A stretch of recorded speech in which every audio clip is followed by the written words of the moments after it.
नमस्कार दोस्तों। आप लोगों ने देखा होगा कि कल 2025 मेंस देने वाले जो 12,000 से अधिक अभ्यर्थी हैं उनमें 400 से अधिक, लगभग मैं अगर सही काउंट किया हूं तो 410 अभ्यर्थियों का जो मुख्य परीक्षा था, मुख्य परीक्षा के लिए उनका अभ्यर्थन निरस्त कर दिया गया। देखिए यहाँ पे क्लियर लिखा हुआ है आपकी। अब इसके पीछे आयोग ने तमाम रीजन दिए हैं, ठीक है, जिस रीजन को आप लोग ध्यान से देख सकते हैं। और इन लोगों के लिए देखिए यहाँ पे क्लियर लिखा है कि अभ्यर्थन निरस्तीकरण के विरुद्ध में अगर आपको अपील करना है तो 17 मार्च शाम 5 बजे तक आपके पास टाइम है। देखिए यहाँ पे क्लियर लिखा है। हालांकि मैं आप सबसे कहूंगा कि 17 मार्च तक का टाइम मत लीजिए। आयोग ने आपका निरस्तीकरण, आपका अभ्यर्थन क्यों निरस्त किया है, इसका रीजन आपकी आपकी जो बगल में रीजन बगल में लिखा है उस कारण को पूरा कर लीजिए, ठीक है।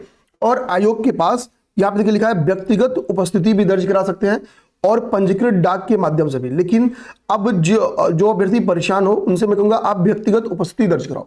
मैं आपको बता दूं इन 400 में से, ठीक है, और कुछ मेरे भी स्टूडेंट्स हैं। एक तो ऑफलाइन से ही, ठीक है, ऑफलाइन से ही स्टूडेंट है, रणविजय उनका भी है। और जबकि मैंने उनको आयोग व्यक्तिगत उपस्थिति भी करवाई थी, ठीक है। जो उनमें एक कुछ छोटी सी त्रुटि थी उसके लिए मैंने उनको आयोग भी भेजा था। आयोग में एप्लीकेशंस भी दिए गए थे और वहाँ पे उनके अकॉर्डिंग बोला भी गया था कि आरओ इसको देख लेंगे, सही हो जाएगा। बट अभी जब कल लिस्ट आई है तो उसमें उनका अभ्यर्थन निरस्त कर दिया गया है, ठीक है। तो ये एक बहुत शॉकिंग सी मतलब मुझे लगा कि उनका तो नहीं होना चाहिए, क्योंकि मैं डर तो रहा था। हम लोग एफर्ट तो किए थे, बट वहाँ पे एक्सेप्ट होने के बाद भी अभ्यर्थन क्यों वापस हो गया ये तो समझ में नहीं आया। फिर मैं उनको आयोग बोला भी हूँ, वो कल आयोग पहुँच जाएंगे। आप लोग भी क्लियर एक बार अपनी चीजों को नोट कर लीजिए कि अभ्यर्थन निरस्त होने के क्या कारण है, ठीक है। अभी भी मौका है, ठीक है। चांसेस है कि 400 में से एटलीस्ट जो लोग पहले से व्यक्तिगत उपस्थिति दर्ज कर चुके थे, ठीक है, एप्लीकेशंस दे चुके थे, उसके बावजूद जिसका अभ्यर्थन निरस्त किया गया है, उन लोग से रिक्वेस्ट रखी कि आप लोग जाइए ही जाइए। देखिए अभ्यर्थन निरस्त के पीछे कई रीजन होते हैं। यहाँ पे आयोग ने क्लियर लिखा है कि भाई जो शर्तें थी हमारी शर्तें थी, ठीक है, मुख्य परीक्षा को लेके, वो शर्तें पूरा न किए जाने के कारण हमने आपके अभ्यर्थन को निरस्त कर दिया गया। अब आप बोलोगे कि सर मुख्य परीक्षा देने की क्या शर्तें हैं, क्या किसी ने फीस नहीं पेमेंट किया होगा, ठीक है। तो ऐसा देखिए नहीं है। रीजन का क्या ना कि बहुत सारा क्या होता है, स्पेशल पोस्ट होता है, ठीक है, स्पेशल पोस्ट होता है। तो होता क्या कि स्पेशल पोस्ट पे कितनी बार लोग जब प्रीलिम्स का फॉर्म भरते हैं तो बहुत सारे स्पेशल पोस्ट पे वो टिक मार देते हैं। बस मान लो कि किसी ने केमिस्ट्री पे मार दिया, किसी ने किसी पे मार दिया, तो बहुत से पोस्ट पे लोग टिक मार देते हैं, ठीक है। तो स्पेशल पोस्ट पे जब आप टिक मार देते हो और जब मुख्य परीक्षा की बारी आती है, जब आप उसके लिए अपनी एलिजिबिलिटी नहीं साबित कर पाते हो, तो जाहिर सी बात है कि आपको रिजेक्ट कर दिया जाएगा, ठीक है ना। तो कितनी बार ये कंडीशन इसमें मैक्सिमम देखना स्पेशल पोस्ट के लोग होंगे, ठीक है, स्पेशल पोस्ट के लोग होंगे। कितनी बार कोई डिग्री पोस्ट ग्रेजुएशन में मांगी गई रहती है, लोगों के पास ग्रेजुएशन में रहता है, कुछ ग्रेजुएशन में मांगी गई रहती है, पोस्ट ग्रेजुएशन में रहता है लोग, लेकिन मार देते हैं टिक। तो एक तो ये दिक्कतें आ जाती हैं। मेंस की फॉर्म फिल करने की अपनी चरण है, हो सकता हो कि आप किसी चरण को अच्छे से फुलफिल ना किया हो। तो बहुत ऐसे रीजन है जिसकी वजह से अभ्यर्थन को निरस्त कर दिया गया होगा, ठीक है।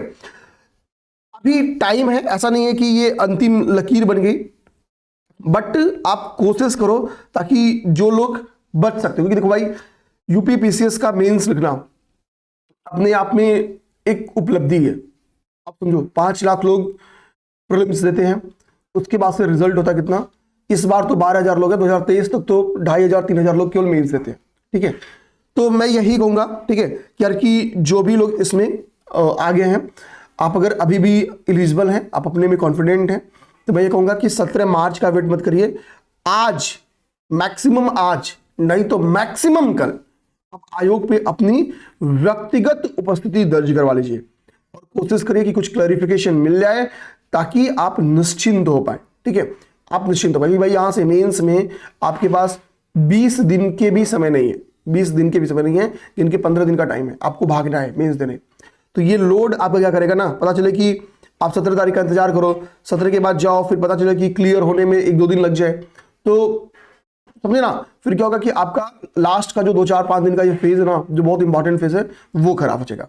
तो मैं आप सबसे कहूंगा एक बार, चूंकि 400 लोगों का रीजन पढ़ना पॉसिबल नहीं है। आप लोग अपना रोल नंबर सर्च करके बगल में रीजन देख लीजिए कि क्या हुआ था, किस वजह से हमारा अभ्यर्थन कैंसिल किया गया है, ठीक है। और जो 26 दिन का प्रॉब्लम है वो लोग यही से ध्यान दो कि भाई हमको थोड़ा फॉर्म भरते समय अपने आप को थोड़ा पेशेंस के साथ फॉर्म भरना होता है। कहीं कितनी बार पता चलता है कि हमारा प्रॉब्लम तो निकल गया, बट क्या होता है कि हमारा मुख्य परीक्षा का फॉर्म रिजेक्ट कर दिया जाता है, ठीक है ना। तो कितनी बार इसमें गलतियां मैक्सिमम कितनी बार प्रीलिम्स के स्तर पे ही हो जाती हैं, ठीक है। तो कोई डाउट रहे तो आप कमेंट बॉक्स में बता दो, हम लोग उसको देख लेंगे। जय हिंद।